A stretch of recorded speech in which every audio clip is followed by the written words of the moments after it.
Hey, what is up, everybody? Welcome to the Guilty as Charged podcast. My name is Steven, and I am the host. I'm on time today. Learn from my mistake, and here we are. Coming to you live on a Thursday evening. Excited to dive into today's topic with my guy, Tyler. As always, Tyler, what's up, man? How you doing today? Oh, I'm a total mess. I'm in a glass case of emotion. Today was my last day. Yesterday, I said goodbye to half my classes. Today, the rest of them, and they all marched out. Yeah, it sucked. I cried quite a bit, unfortunately. When you can connect with these kids, you get to know them over a year, and then you just have to watch them go on to the next part of their lives. It stinks. So me and many of my kids, we just cried the last 2 days. So that's where I'm at. Let's talk some trade candidates. Yeah. So our graduation is on Saturday, so it's going to be similar feeling for me. Although, that's a little different. Obviously, high school kids, it's more, they're ready and things like that. I don't think any middle schooler is really ready for high school. So it's a bit of a different feeling. So I actually found out today that one of my students, so we don't, as a charter school, we don't get a ton of 4-year university applicants. When we do, you have to cherish them, right? Because they're pretty rare for us. One of my students who got into UC Santa Barbara actually is going to be on a full ride scholarship. So we're really excited for him. Yeah, it was a big day over at our school today when he told us, and we're super excited for him. So life-changing stuff over there. Yeah, that's awesome, man. Yeah. So excited to dive in today. Like Tyler said, we're going to kind of look ahead to the 2024 NFL trade deadline.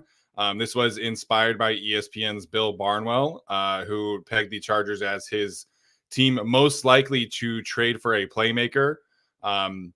We're not really going to talk about many offensive playmakers today.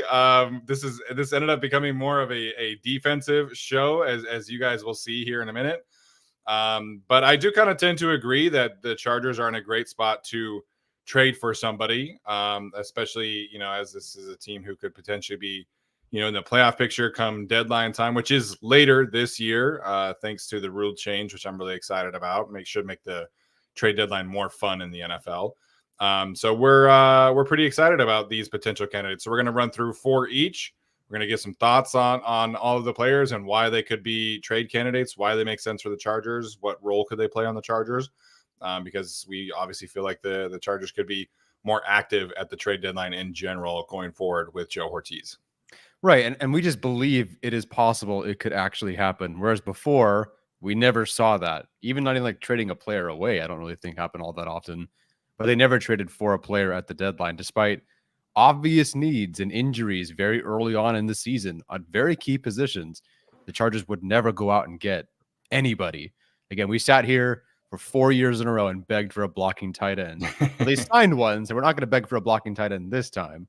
Yeah. But I think the Chargers could be in a position where they'd want to go acquire someone. And Joe Ortiz is fine trading for that player, getting them a nice contract, letting them walk, or getting them to have the stats to get a nice contract, letting them walk, collect a comp pick that way. So he has no problem doing that. He's also has no problem, or at least I should say the Ravens have had no problem trading for a Roquan Smith, etc. So it's very possible. Like we do this every year, but I think we're doing it so early because it's like it actually could happen. So let's start talking about it now. Things will definitely change. Players can get hurt. Things will change. Roles will change. But for now, I like that we're diving into this to see what's out there.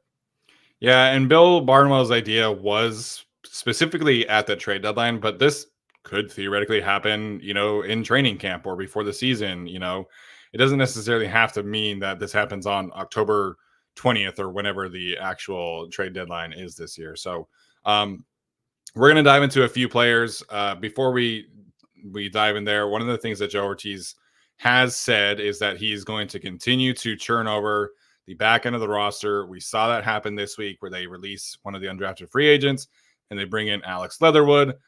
So I feel like we do have to talk about it briefly, at least. Alex Leatherwood, obviously a former first-round pick of the Las Vegas Raiders. And then he got waived by the Raiders and promptly picked up by the Chicago Bears. I think there was a practice squad stint in there somewhere for another team. I can't remember off the top of my head. But this is a guy who had a lot of pedigree coming out of the University of Alabama, obviously won a national championship at the University of Alabama, struggled mightily and was put in a very poor situation in Las Vegas. but he has played a lot at right guard. He's obviously played at left tackle, I believe at right tackle as well. So there's a bit of positional flexibility there if you want to look at it that way. But Tyler, what's kind of your expectations for Alex Leatherwood now that he is a member of the Los Angeles Chargers? I think he pushes out some of the guards we'd been talking about as undrafted free agents, so whether that's Willis Patrick or maybe Carson Barnhart. I think he ends up pushing out one of those guys to be at least like the 9th guy, maybe even the 10th guy to make the roster. So I think he's depth, and I think he's someone who could play obviously different spots. Do I believe that he's going to start? No. Do I believe he's even like the next guard if someone goes down? Not necessarily. We'll see what happens at guard anyway, but I just think it's smart depth for them. I think that we've been begging for the Chargers to make some sort of buy low, high reward, or even just reward, moves. And I think this is one of those. And I'm so glad they've been doing that with Christian Fulton and I guess not necessarily Bradley Bozeman, but like J.K. Dobbins, DJ Chark. These guys are all at a low point in their career, and maybe we can get more out of them. And if they do, great. If they don't, fine. Who cares? These 4 signings that I just mentioned will cost them what, $5 million this year on the cap, like whatever. And if one of them pays off, oh my gosh, what a genius move. So It's depth. It's fine. If you believe in your coaching, take reclamation projects, take former 1st-round picks, 2nd-round picks, try to get the most out of them. And I think that while I don't think Leatherwood's going to be some great player, I believe in the coaching. Like if anything else, I believe offensive line is going to be developed with this coaching staff. So you know what? If it doesn't work out, fine. You were put in a heck of a situation, and maybe he's just never going to be that guy. But try to find out. And I'm glad that they're going to at least give it a shot. Yeah, 100%. These are the kind of signings that indicate where the Chargers are, and I think they are smart signings because you don't have the kind of resources to go out and acquire like high-end talent in year one when you have the cap situation that this group inherited. So you take chances on a Christian Fulton, you take chances on all these guys, DJ Chark, Alex Leatherwood, and you just see what happens. See if any of them can stick around, and you move and you make some smart other depth choices at other positions ahead of them or behind them, and you just kind of fortify the depth. You never know what you can get out of these players. So I was asked a few times on social media, is Alex Leatherwood going to push for Trey Pipkins or Jamari Sawyer's positions? I guess it's like potentially on the table if Alex Leatherwood just like hits and has a great, training camp for this team and just really takes to the coaching. But to me, this is like he's a push a Foster Sorrell type. He's a push a Brennan Hymus type. Like this is an offensive lineman number 9 type of role, like potentially makes the roster, the back end of the roster. This is not a guy who's going to be starting.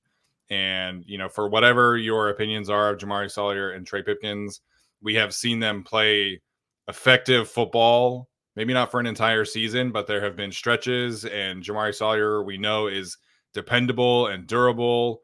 And we know that we know what we're getting in him. We know that where the floor is. We know where the ceiling is. We don't know any of that with Alex Leatherwood. Like, respectfully, this is a guy who has never shown any kind of ability to be dependable or reliable. So this to me is an indication that he's going to fight for a roster spot.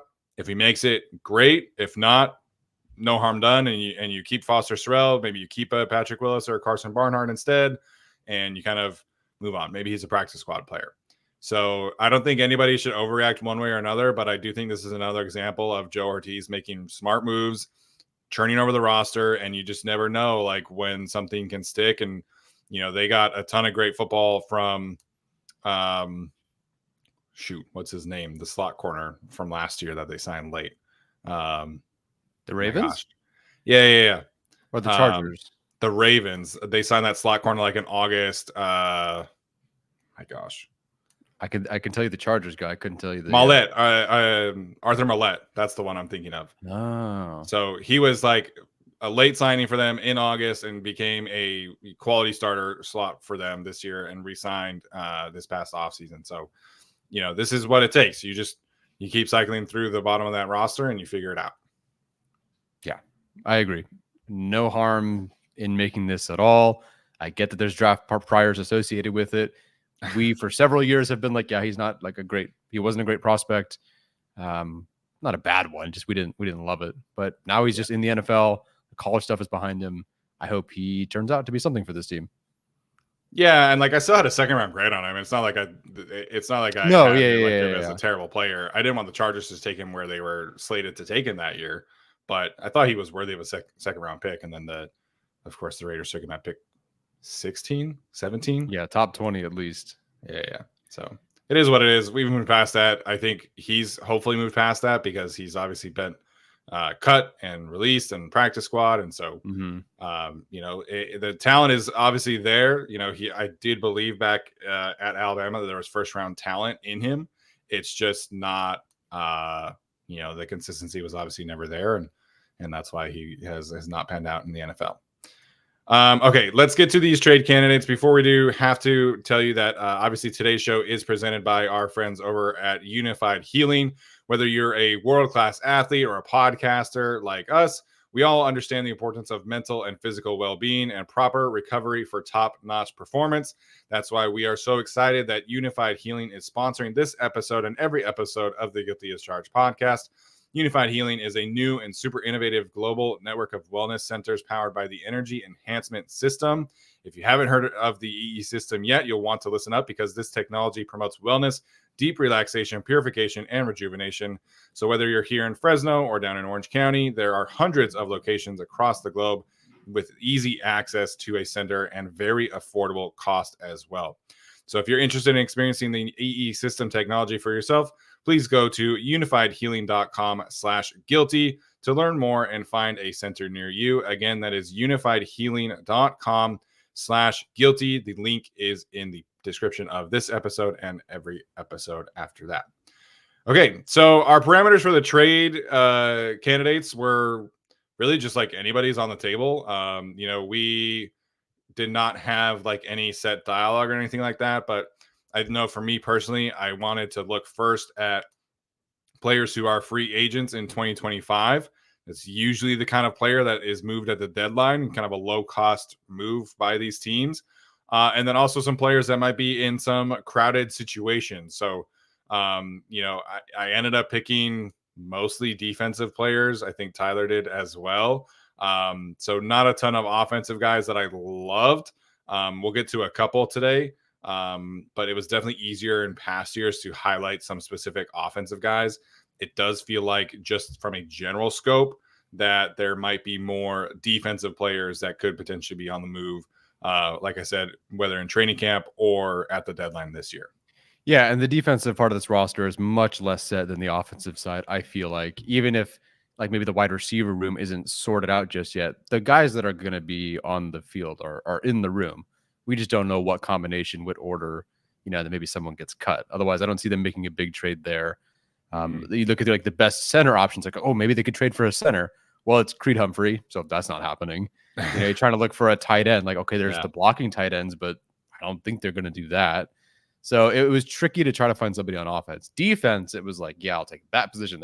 I'll take whatever one because they needed one. So your parameters that you mentioned, great. We also looked for ones that the team is entering a cap situation next year. That's not great. Like they have a lot of money generally dedicated towards a quarterback. They need to free up some cap space, kind of in the same way the Chargers did this year, cutting Mike Williams, trading Keenan Allen, restructuring contracts. Like that's some of the dire straits that some of these teams are in. Granted, we have Justin Herbert, so we feel better about this team than the other teams that have certain quarterbacks that we'll talk about. Right. So yeah, those three parameters I think were the big ones. Yeah, 100%. Okay, let's dive in here. Again, these are Chargers 2024 trade targets, whether it's at around training camp or at the trade deadline. So for me, I'm going to start with Marshawn Lattimore, the cornerback from the Saints, first and foremost. I feel like just kind of reading stuff online and listening to stuff over the past few months, this to me is one of the guys that I think is most likely to be traded this year. Just looking at why he's a potential Saints trade away target. Obviously, they are always in cap hell. They always seem to find a way out of it.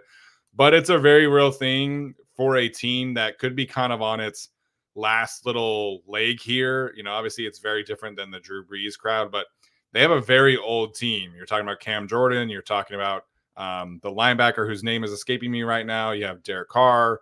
Ryan Ramczyk has some health issues. They've had Taysom Hill forever, it feels like. it's generally like an old team. Dennis Allen is kind of a lame duck situation from the head coaching standpoint. And over the last 3 years, they have drafted Paulson Adebo, Alontae Taylor, and Kool-Aid McKinstry this past year. Mm-hmm. And Paulson Adebo and Alontae Taylor seem like legitimate dudes. And they just took Kool-Aid McKinstry, traded up for Kool-Aid McKinstry to go and get him in the second round this season. So that's kind of why I think the Saints could be looking to trade him away. They actually restructured his deal during the season last year. And a lot of people kind of felt like that was a move to potentially trade him away. So he actually only has a $1.2 million base salary in 2024, which makes him extremely affordable because when you trade for these players, that's what you take on for the most part. There might be some, finagling here and there about, specific bonuses and things like that. But a $1.2 million base salary plus some filler salary thing, that's extremely affordable for him. He's on a $16 million contract or cap hit base salary in 2025, $16.5 million in 2026. So you're paying essentially, let's call it $4 million in 2024 and then 16 and 16. That's extremely affordable for a potential cornerback one like a Marshall Lattimore, excuse me. So that's where he's at. He has zero guaranteed money past 2024, which means if you trade for him and it doesn't work out, you can just cut him. Like, this is extremely low cost. Like, this is right up the alley that we're talking about with Joe Ortiz. So I like the potential here because he's kind of a lockdown side. He's not really a ball producer. He doesn't get a lot of takeaways. He doesn't get a lot of targets. And I think that meshes well with who the Chargers have in Asante Samuel Jr., in Christian Fulton, who are more aggressive, let's go get the football kind of corners. If this hits, this is your long-term immediate cornerback one. We know that this guy can be a legit all-pro type of corner, Pro Bowl type corner. He is getting up there in age. I think he will turn 28 this season. So you might not have him for 5 years, but this could be your CB1 for 2024, 2025, and potentially into 2026. And you'll see what happens after that. So again, this is kind of a no-brainer for me for the Chargers because this is a extremely low cost. This is low risk and really high upside because you could potentially get a CB1. And the Chargers could be picking in a situation where maybe they're in the late teens, early 20s. It's really difficult to get a legit lockdown cornerback that late in the draft. And so this could be kind of the best path for them to get a true cornerback one. So that's why I brought up Marshall Lattimore to start today. Yeah, I'm definitely all for the idea of any defensive back in general, but corner on the outside, I mean, someone like Lattimore would be perfect, I think. The Saints are what were the Chargers this year in terms of cap? I'm going to sneeze. Bless you. What were the Chargers at in terms of cap held this year? What was the number? Like 40 million? Yeah, it was like 40 or 50. Well, before the Corey Linsley thing, it was like around 50 plus million. Cool. The Saints next year are at negative 85 million. So, like, whatever circle the Chargers were in hell, it certainly wasn't as bad as what the Saints are going to be in next year. So, yeah, I think them and some other teams will mention they got to get rid of some of these guys. And it's really enticing. I almost wonder how difficult it will be for the Saints to get rid of Lattimore given the contract, even though there's certain outs. Does that make him a little bit less expensive because they don't really have a ton of leverage? Like, just got to get rid of this contract and the potential cap hit. So, yeah, I'm all for it, especially if it doesn't cost you a whole lot. And even if it does a certain amount, I genuinely would add a win to the Chargers schedule somewhere. I don't know where. I wouldn't even pick the game specifically, but going from two unproven, uncertain commodities to like Marshawn Lattimore's out there for you at corner, that changes games. And of course, Minter's raving about the edge rushers and Thule, and now they got Dupree. So like that changes quite a bit, I think, for your roster.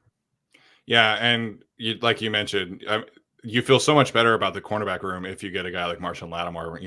Asante is a natural cornerback too, slides right in there. Fulton is your CB3. You figure out who plays the slot. And then your depth corners, you have Cam Hart and Dean Leonard behind those guys. I think you feel great about that cornerback room. So this to me makes a ton of sense. In terms of cost, I don't think this would cost a future first-round pick for the Chargers. I don't think the Saints have a ton of leverage. They can keep him, but in terms of trade costs, like they already showed their cards last year by restructuring his deal. They already told people like, hey, like we're open to dealing him. And then they drafted Kool-Aid McKinstry again in the second round. So I don't think the Saints have a ton of leverage. To me, this is kind of like a, conditional third round pick that could become a future second type deal. Maybe not in 2025, maybe it's a 2026 deal. I just think the Saints are in kind of a pickle here because everybody kind of knows that they wanted to trade him and probably have to trade him in order to negative 80. I did not realize it was that much. That's crazy even for the Saints. So I just think they don't have a ton to go buying here, where this is not like a young cornerback in his prime on a rookie deal. And they, just like don't have to trade him at all. So they have a ton of leverage. They don't have any leverage here. So I think this is kind of more of a lower cost trade acquisition for the Chargers. Yeah. Same kind of deal here. Another team that's definitely in a pickle given their quarterback situation. Deshaun Watson has a $64 million cap hit next year, and the Browns are currently negative $42.2 million in 2025. So things are not looking great. Again, it's not $85 million. I don't remember the last time I saw the number that high, but they could go with someone like Greg Newsome here, the corner for the Browns, who was my CB3 at the time of that draft with Surtain and Horn, if I'm not mistaken. And I really liked him quite a bit. Glad he's doing well for the Browns. But the Browns are a team that it's tricky because you want to keep good players, but can you afford to keep that player? That's kind of the issue for them. And they did just take Martin Emerson a couple of years ago or last year, who I really liked, and he's going to be solid for them. They have Denzel Ward. So maybe there's another move that they could make with any of those guys too.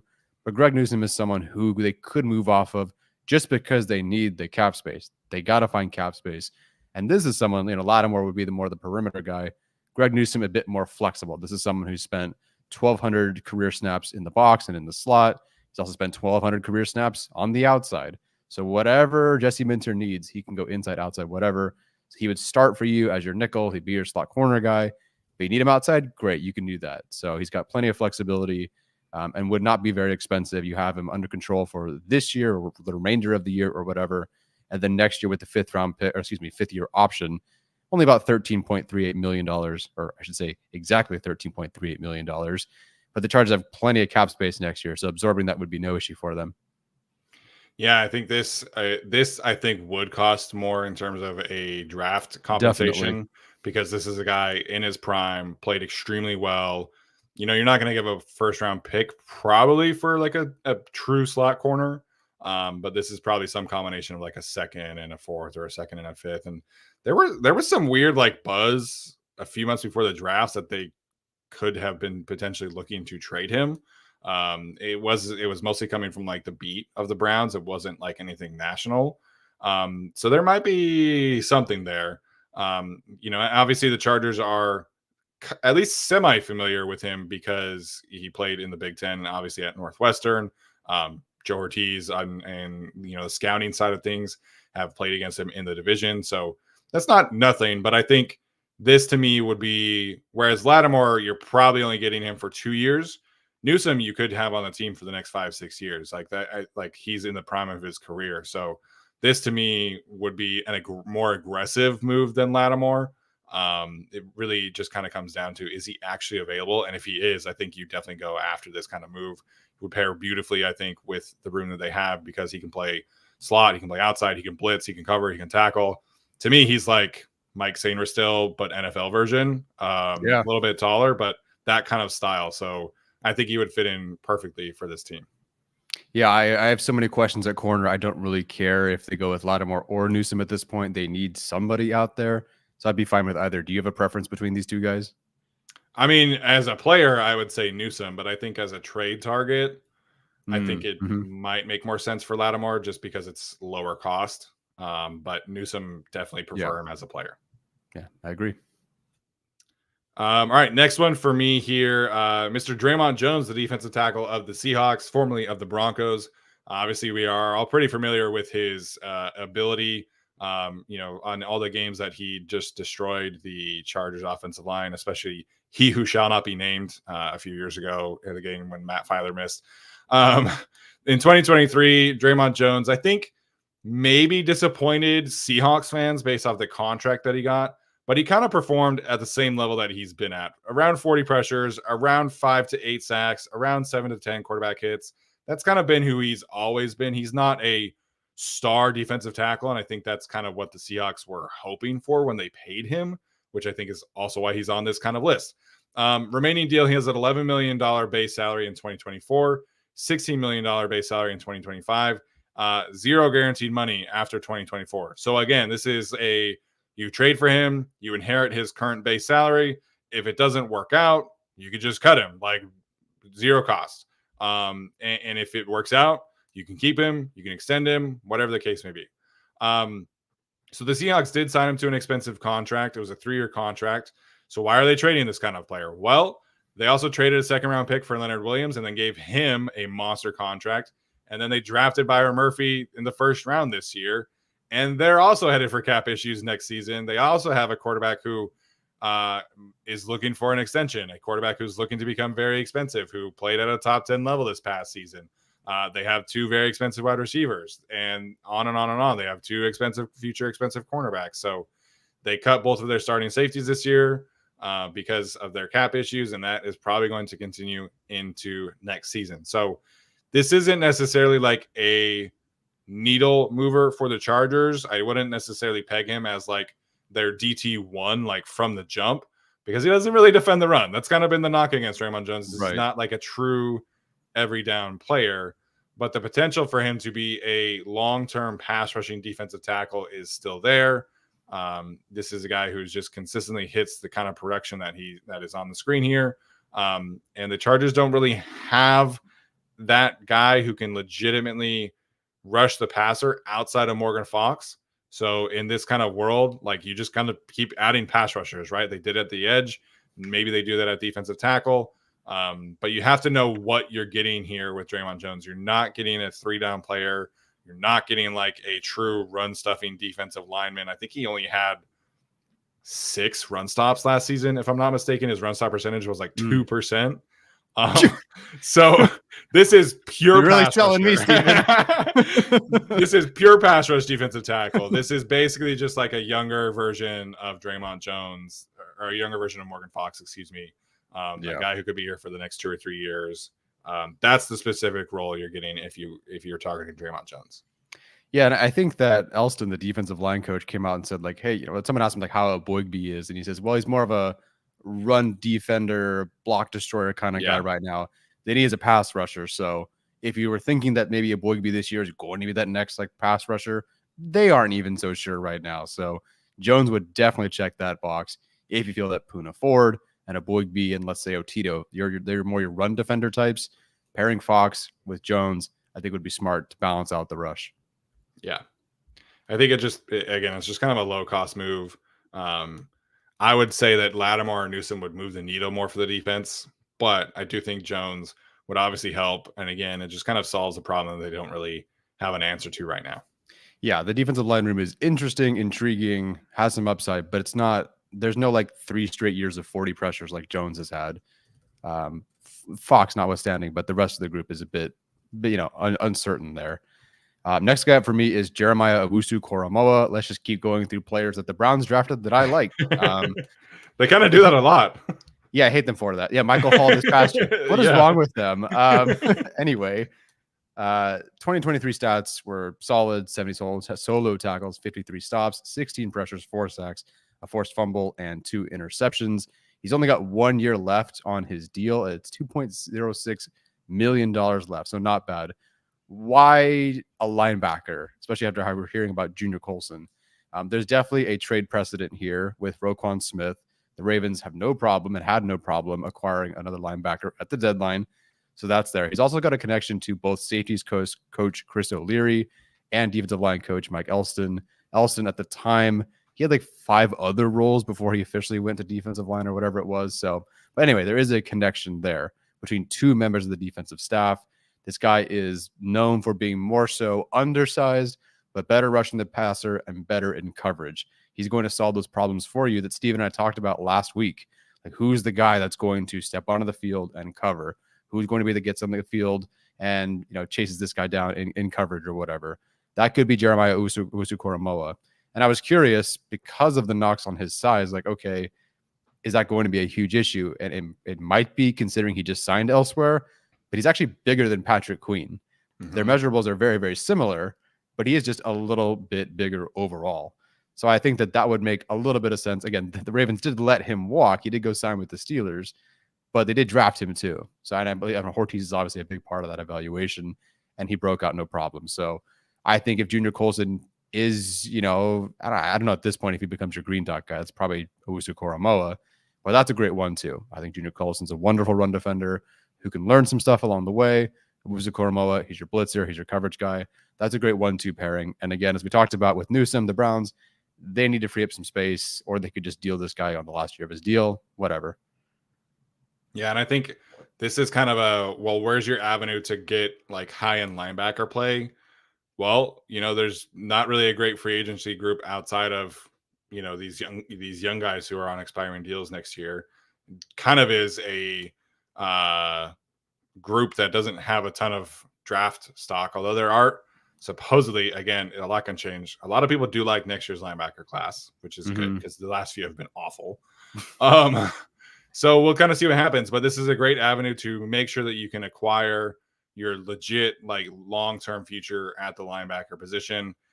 We don't know what Deion Henley is at this point. We don't know what they have in Nick Neiman, obviously, outside of special teams play. Troy Dye and Denzel Perryman are not stopping me from going out and getting a player like this. Like, I think this is a potential to, change your defense. Again, this is definitely a bit of a needle mover for me. I love this player. We both liked him a lot.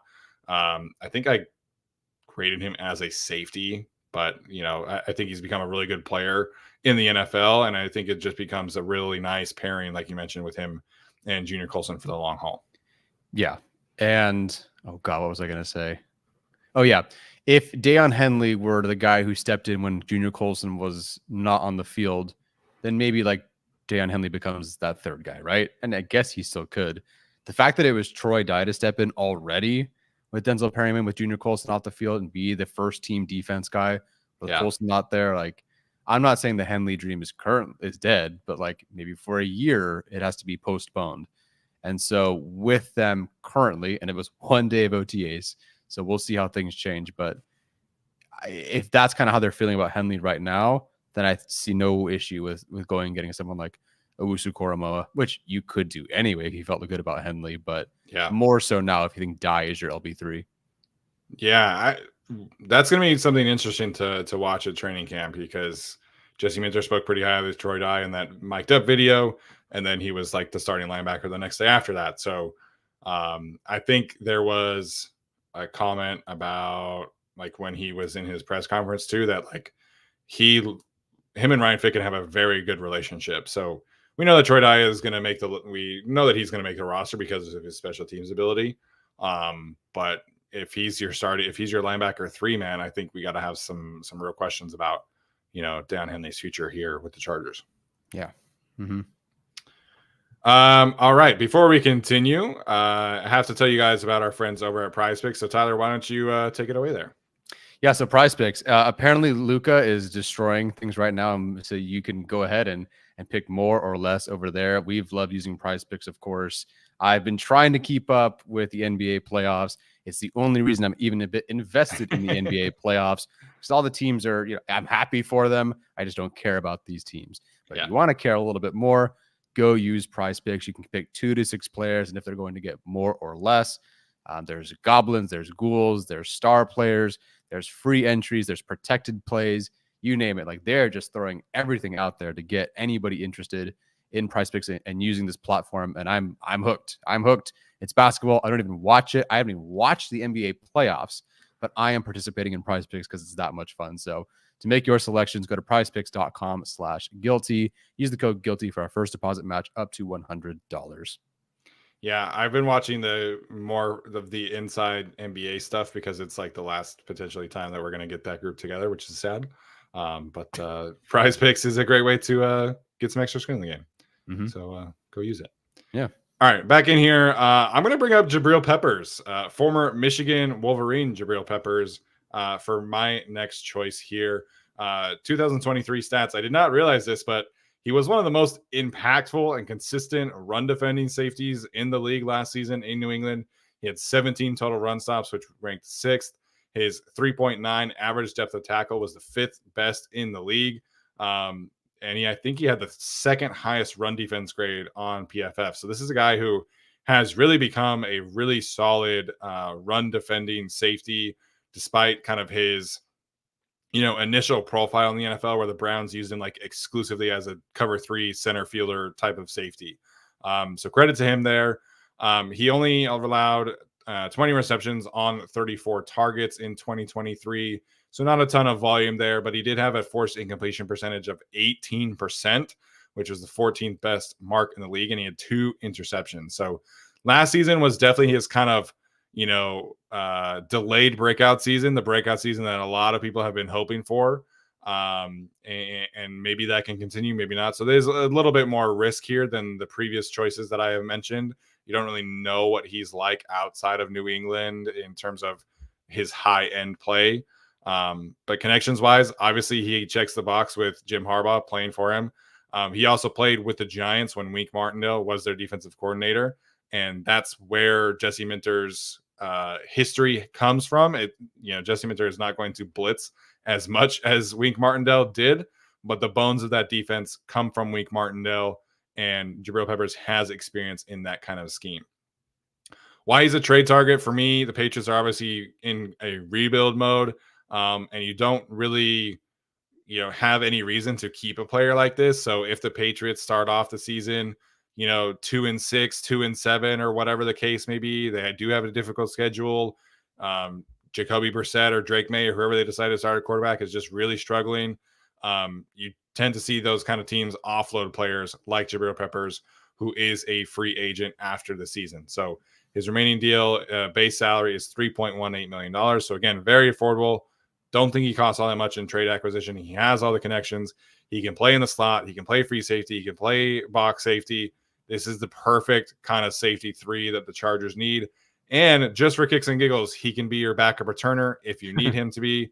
He did not return kicks for the Patriots, but he did for the Giants and for the Browns previously before that. So kind of checks a lot of boxes for what the Chargers need at that third safety spot and gives you a little extra bonus there as a potential returner. Yeah, that's a wonderful idea. I'm glad you brought up Peppers here as not even like a buy low. He's just not going to be very expensive at all, and he can do wonders with him. The only thing you can't do is play him 30 yards off the football, because I saw his tweet about how much he hated and thought it was so dumb that other defensive coordinators were doing that. So he might have to do that on occasion, of course, but it's nice to have someone that you are both familiar with and he can do so many different things. I don't know exactly where he ranked last year, but generally with like Arjun's, entropy scores in terms of like the different things DBs are asked to do, Peppers, I think, is always up there with guys like Curse and Derwin as guys who can just move around and do different things. So, maybe Derwin has more of a set role this year, and you want to have Peppers be the guy that kind of moves around for your defense. I think that's a wonderful suggestion here. And a return of depth would be awesome. Maybe he can kick the football too, and then go tackle the returner. Yeah, well, Denzel Perryman apparently was a great high school kicker down in Miami growing up. So maybe he's the Chargers version of Justin Reed. So I loved how much special teams talk was happening on social media today. It was fantastic. All right, Tyler, let's get to your next one here. All right. So for me, I did the thing, and it's more wishful thinking than anything else, but whatever. This is the hype one. All my homies want Kyle Pitts. Look, we've wanted Kyle Pitts since the moment he didn't go to the Chargers and went to the Falcons. And then we definitely wanted Kyle Pitts after the miserable seasons of watching other quarterbacks throw to him. I mean, he probably had somewhere against the Chargers like 200 yards on the field. It's just Marcus Mariota could not get him the football. Yeah. This is a guy, it's unfortunate to see, and I hate that he's kind of the poster child for like, well, why you shouldn't draft a Brock Bowers or any other tight end so early. Right. He had 1,000 yards as a rookie. Right. Also, that's pretty good. Yeah. It's more the product of the circumstances. Now, the Falcons, kind of like Lattimore, like, okay, why would they want to part with Kyle Pitts? There's some reasons for and against, but to me, for the most part, the issue for them is that they have not really made it work. It's maybe a little bit too late for him. Maybe they'll try to make it work this year, and I'm sure they will. They picked up the 50-year option too. Pitts for Leatherwood. Who says no? Arthur Smith might say yes if he were still there. So, Yeah. we'll take it there. But yeah, Falcons $7 million in cap space next year, which is basically zero because that's just your draft capital. It's just your draft, pick cost there. So they got to pay AJ Terrell, they got to pay Richie Grant, they got to pay Drew Dahlman, etc. So it's possible that given that they gave Kirk Cousins, who may or may not even be the starting quarterback next year, the year following, $90 million guaranteed or $100 million guaranteed, given they're a bit more cap strapped, they may want to move on from Kyle Pitts, who didn't really work with the previous regime, and now he's with the new regime. Very talented player, but he's not their guy. And they may want to focus on, Bijan Robinson and Drake London, etc. Maybe not as much Kyle Pitts, or maybe they just feel like they can get a good value for him and move on. Like even Hawkinson, who is maybe more productive, was more productive over the course of multiple years, even he was traded away. So it is a possibility that a tight end like this would be out there. And this would be like a complete 180 from what Justin Herbert has had his whole career because of the talent that Kyle Pitts has. There's, a good blocking unit here. Hayden Hurst seems like he's having really good OTAs. That's awesome. There's just a big difference. Like the OTAs are great. And you get on the field, there's not a single player on the Chargers roster who I would put any money on to have 1,000 yards this year. Kyle Pitts could do that. And this, we could talk about receivers they could trade for. And sure, there are several, I guess. But a tight end specifically works with Greg Roman. And a tight end definitely works with Jim Harbaugh. Not that he's some inline blocker by any means, but you got Will Dissly for that. Yeah. So this is your Mark Andrews type. This is whoever who can get you potentially 1,000 yards. And they understand how to use tight ends. So it's really, honestly, just up to Atlanta saying, yes, we will make this move. Yeah, funny that they have all these cap issues, and then they drafted a quarterback in the first round after signing an expensive quarterback. So just really strange all around. Like looking at this when you typed it up, I was like, okay, like they're not even going to get the benefit of having a rookie contract quarterback because they signed Kirk Cousins. So I think the Kyle Pitts thing, like the scheme fit where he's at right now with Zach Robinson is also a little weird to me. Like that regime has never, like any of them have really ever valued tight end this kind of way. Like, the Rams have paid Tyler Higbee and they just signed Colby Parkinson because they've made this kind of transition now to like a gap heavy scheme and things like that. But, Matt LaFleur has a bunch of tight ends. They drafted a tight end, but they never really like heavily target their tight ends. The Bengals, Zach Taylor, they literally could care less about tight end. They just sign whatever free agent wants to come for $2 million to be their tight end one and call it good. And so I'm just curious about like where Kyle Pitts fits in this kind of scheme. I feel really good about like Drake London in that scheme for what it's worth. Yeah. If you're a fantasy person, I guess. So Kyle Pitts, I don't know how he fits. There's been some health things. There's been some like, well, maybe we kind of reached a bit here. So it wouldn't necessarily shock me if Kyle Pitts were on the table, especially as they kind of pivot into like this next era where maybe he becomes a bit irrelevant with the guys that they paid. Maybe Darnell Mooney becomes ahead of him in terms of Kirk Cousins' potential targets. So it wouldn't shock me. And obviously I would love it for the Chargers if he did become available. Yeah. So please make it happen. This would break the internet. Chargers fans would go insane. I'd be happy with this one for sure. Yeah, 100%. All right, my next one here. This is my pipe dream target, if you will. This is Osa Odigozua, the defensive tackle from the Cowboys. Last season, he had 44 pressures, 3 sacks, which is not crazy, but he had 10 quarterback hits. This is Morgan Fox on juice, PRP of 6.9 last season, 15th best, 13.6% pass rush win rate, which was 13th.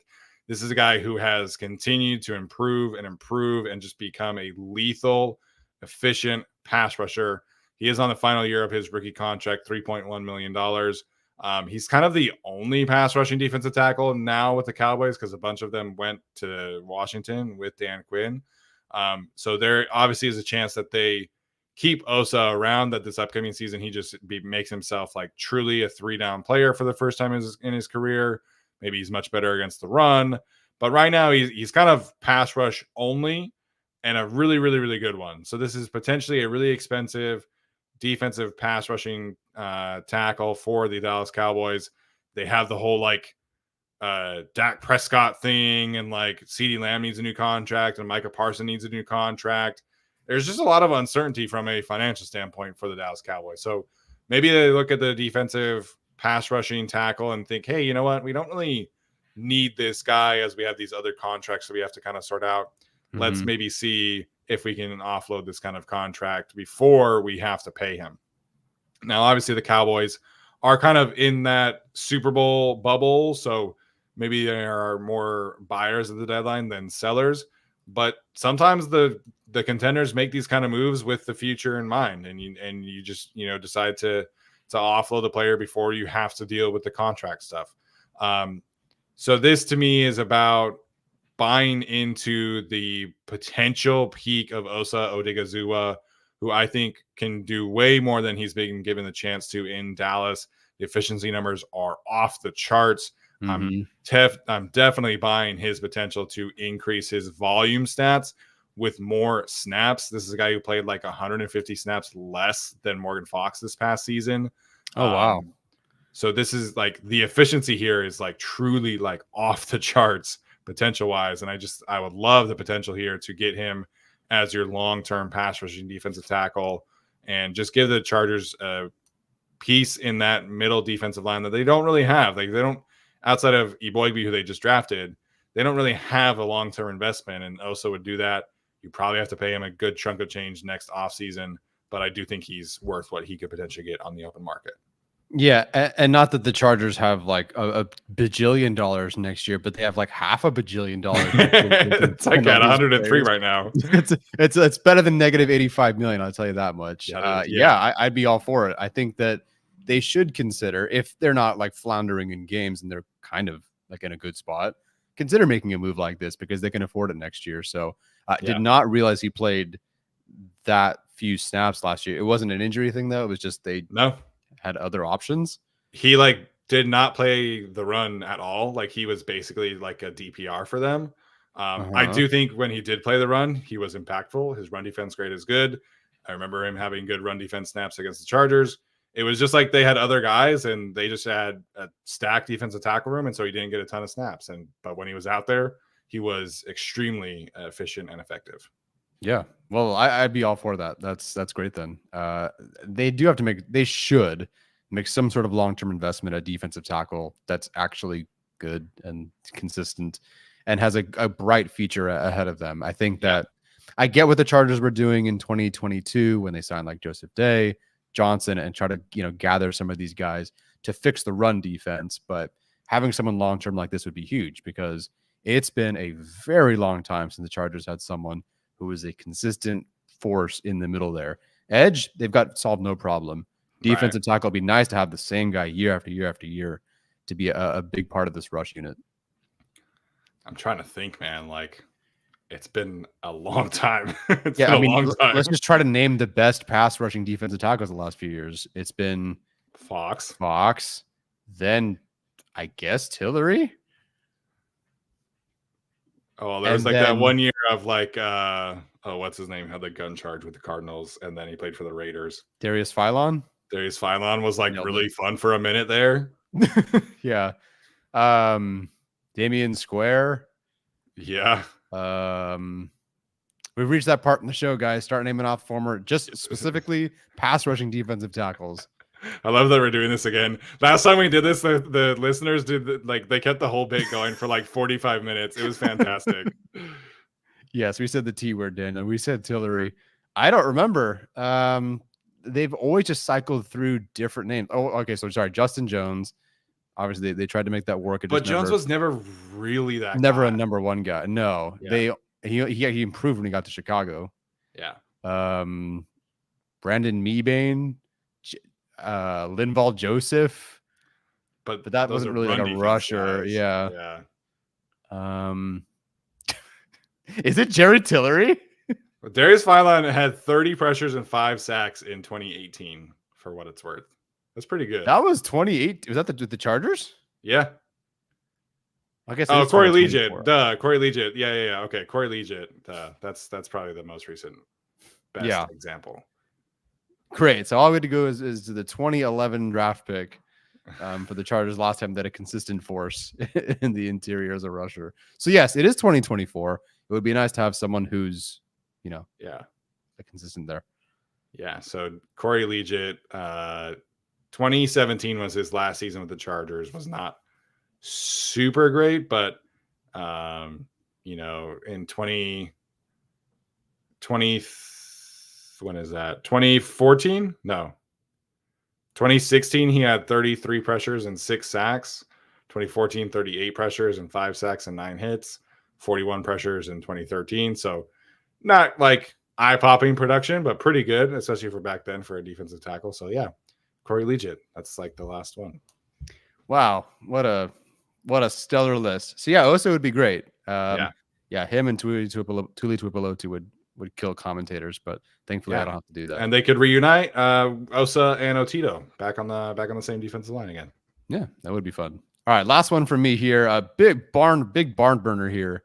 Khalil Herbert. I'm just doing this for the Alex pandering. Yep, I was gonna say it is definitely not. And I could see everyone already thinking like, why would you even bring up a running back? To me, we're talking about these moves because they are future moves. Now they could do this now, but we're also considering these guys up to the trade deadline, and it is possible that someone like J.K. Dobbins suffers another injury. Knock on wood that he doesn't, but it is possible that he does. And it is possible that Kamani Vidal is not ready to be that guy. Yeah, we think he could be. Obviously, we were very excited for him. But given the draft status, it's not like they took him very high. And they don't know what really he can do yet. Khalil Herbert, you know what he can do. 4.6 yards per attempt, over 600 yards last season. Not a ton of carries, which is good. But 4 guys that had 100 or more attempts last year. He was 9th overall, tied with Isaiah Pacheco and DeAndre Swift for yards per attempt. Great. Top 20 in rushing yards over expected. Top 25 in pass blocking efficiency. The hang up here is there's not really a pass catching element here, which I would have loved to see more of. I think he only had like 137 receiving yards last season, but I think he could still make it work again. Maybe more of an RB2 here. Could in theory still have Dawson be the pass catching guy. The issue with Herbert for the Bears is that they committed $24 million to DeAndre Swift, and they have Roshan Johnson. And then last year they had Foreman, and I think they signed Homer this past year. Foreman's no longer there, but they have Homer now. So would the Bears want to trade Khalil Herbert? I don't know, but they keep investing in other guys instead of him, it feels like. And again, $24 million to DeAndre Swift means he's playing, and he's their guy. And I am very curious what their transition on offense is going to be, because they have Caleb Williams and they have all these receiving options. They have Gerald Everett now at tight end. Like, they are going to throw the ball a lot more, I would think, with their quarterback. So it is possible if Herbert, who I believe is like 26 or 27, he's not young, if they feel that he's just not going to be much part of their rotation this year, maybe some undrafted free agent pans out, I don't know, could be available at the deadline. And I think he could be the Chargers RB2 if Dobbins doesn't work out. If Dobbins works out, we're not doing this conversation. Yeah. But if he does not work out, this is someone to keep an eye on. Yeah, I think him and J.K. Dobbins, when J.K. Dobbins is healthy, have very similar, slasher type skill sets. No nonsense, one cut runners. Let's get upfield. Let's be explosive. That's the kind of back that you're talking about. And yeah, this definitely is dependent on what kind of shakes out for the Chargers running back room. I think right now we feel good about where the Chargers running back room is at with Gus Edwards, with J.K. Dobbins, with Kamani Vidal. I think it's one of the better position rooms on the team at this point in time. But there is a chance where J.K. Dobbins just does not look like himself anymore. The ACL and Achilles injuries have just kind of sapped him. So you kind of have to look elsewhere. And the Ravens were never afraid to make these kind of midseason acquisitions at running back specifically. Like if it's not working, they will cycle through things. They will go out and make some moves. They'll pivot to other options. Last year, when Austin Eckler was clearly not himself and Joshua Kelly, like we just kind of, well, what else is out there? And they just kept on, pounding their head against the wall, doing the same kind of thing over and over again. When there was no legit RB2, they just kind of let's just keep doing the Justin Jackson thing. Let's just keep doing Joshua Kelly. Like, the Chargers are not going to do that this year, because I do truly believe that if something's not working, they will make an adjustment at the running back position, at most positions, but at running back in particular. If Gus Edwards is just not that guy, they'll make an adjustment. If J.K. Dobbins is not healthy, they'll make an adjustment. If Vidal's not ready, they'll make an adjustment. So I think a running back move at the deadline, whether it's a trade or a free agent move, somebody gets cut type thing, Yeah, that too, is very much on the table more than it has been in the past, where they have just been kind of like stuck and committed to the same 2 or 3 guys previously. Yeah, I definitely would agree there. And that's most of these moves that we've discussed are like they should probably and hopefully happen now to get the Chargers the full slate of games for them. I'm just going to cough and sneeze my health way through the whole yes, as Daniel says, can never have enough Herberts. But anyway, Khalil Herbert, it's a projection for a future thing. Like this is someone we could actually be talking about in 6 months or 4 months, whatever, 5 months, whatever it is, as an actual trade candidate. Yeah, because he could be expendable, and I'll take it. Whatever 7th round pick he costs to be your RB2 to load up for the postseason if things aren't working, all for it. Yeah, of the offensive positions, like running back is definitely the one where you can find some guys, whether it's Khalil Herbert or like Izzy Abanikanda from the Jets. The Jets have like 17 running backs nowadays, so there are options at running back that could make sense for the Chargers if things kind of hit the fan at that position this year. Mm-hmm. All righty. So those are our guys. If any of you listening or watching have anybody you would like to bring to the table, let us know. We'll be sure to read some comments. And if you have somebody that you would like us to discuss, we will definitely do that online, maybe in a different show. I'm sure this is a topic that we can hash out again during the season, during training camp, because the Chargers actually have a GM who will do it. It's great. It's fun. It gives us more stuff to talk about. Yeah. Thank goodness. Because like it sucks when all these talks would come up. We'd always just kind of dismiss it or just go through the motions of doing like a lot of research to try to see who would like actually be a candidate, that it never materializes. It doesn't have to this year. It's certainly not an all-in season, but I'd like to at least think that there's a possibility. Yeah.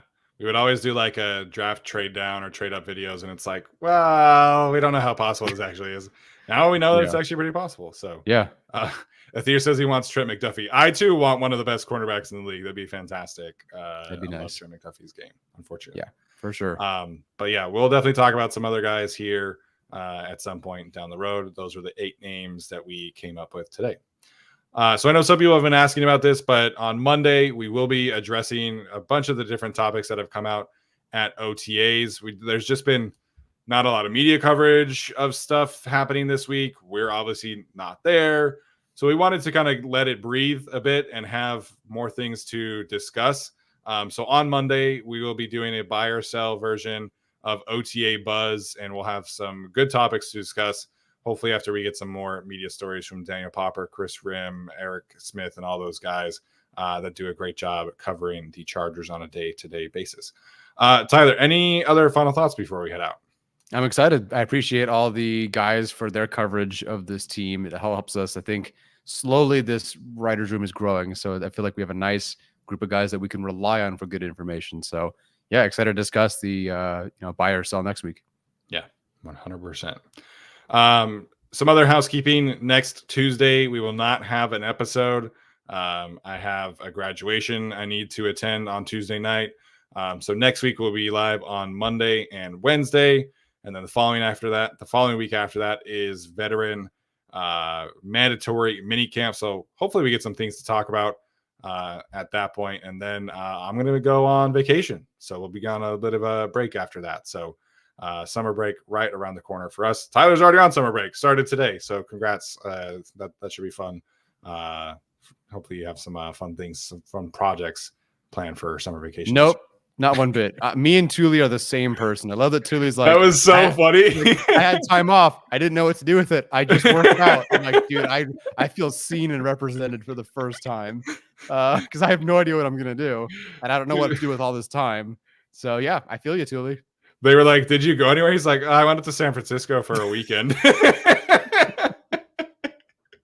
His teammates are like going to Japan and like going to Hawaii, like all this stuff. Thule's just like, I don't know what to do with myself. I just hit the gym and worked out really hard. Oh God, we're gonna love Thule, man. Yeah, he's great. I love Yeah. his comment about Jim Harbaugh too. He's like, I don't know, man. I'm weird. I don't talk to him a whole lot. Like, I'm really shy. I don't know how to approach people. And like the paraphrasing is like nervous laughter. Yeah. Is the implied, like on the in the media reports. It's not even like just laughs. It's just nervous laughter. Yeah. I love it. He's fantastic. Yeah, But yeah. he was a great interview, man. Like he was so thoughtful when I spoke with him. It's so funny to see him like in front of the media versus what I got. So shout out to Thule, man. I love him. And Yeah. that was a great clip from him. Mm-hmm. All right, you guys, that's going to do it for us tonight. Appreciate each of you for tuning in live. If you're listening to this or watching this on replay, make sure to leave a comment, rating, review, like, subscribe. All that good stuff does help continue to grow the show. This has been another episode of the Guilty as Charged podcast. We'll see you next week. As always, bolt up.